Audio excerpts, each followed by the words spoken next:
এক প্রকার দৌড়ে সেনাবাহিনী সে ব্যারিকেড ভেঙে তারা ভিতরে চলে যাচ্ছেন।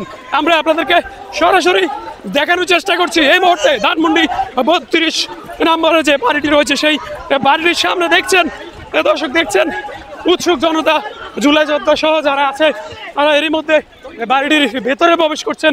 সরাসরি দেখানোর চেষ্টা করছি। দেখছেন উৎসুক জনতা এবং জুলাই যোদ্ধারা আসলে কিভাবে ধানমন্ডির এই 32 নম্বর বাড়িটিতে উৎসুক জনতা ধানমন্ডি 32-এর বাড়িটির সামনে আসলে যে ভাঙার জন্য বুলডোজার নিয়ে এসেছেন, সেই বুলডোজার নিয়ে ভিতরে ঢুকার যে চেষ্টা করছেন। জানেন কিছুক্ষণ আগে 71 টেলিভিশনের মাধ্যমে আপনাদেরকে দেখানোর চেষ্টা করেছিলাম আসলে পুলিশের ব্যারিকেড তারা ভেঙেছিল, কিন্তু এই মুহূর্তে তারা পুলিশের ব্যারিকেড ভেঙে আসলে সেনাবাহিনীর যে ব্যারিকেড রয়েছে সেই ব্যারিকেডের সামনে অবস্থান নিয়েছেন। ধানমন্ডি 32-এর মূল সড়কের সামনে আপনাদেরকে কিছুক্ষণ আগেও জানানোর চেষ্টা করেছিলাম যে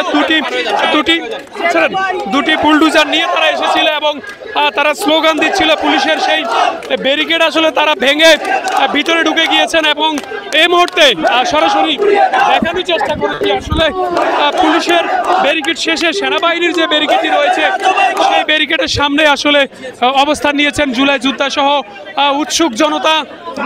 দেখছেন 71 টেলিভিশনের ডিজিটালে সরাসরি আপনারা দেখানোর চেষ্টা করছি উৎসুক জনতা যারা আসলে বুলডোজারের যে সারিবদ্ধ বুলডোজারগুলো নিয়ে এসেছেন তারা 32 নাম্বারটি তারা যেটি বলছেন যে তারা এখানে এই বাড়িটি ঘুরিয়ে দিয়ে এখানে একটি খেলাধুলার মাঠ তারা করে নেবেন যে কোনোভাবে, কারণ এই বাড়ির সাথে অনেক স্মৃতি জড়িত আছে। আপনারা জানেন যে আজকে আন্তর্জাতিক অপরাধ ট্রাইব্যুনাল অর্থাৎ মানবতা বিরোধী অপরাধ যে ট্রাইব্যুনালটি রয়েছে সেই ট্রাইব্যুনালের মধ্যে কিছুক্ষণের মধ্যে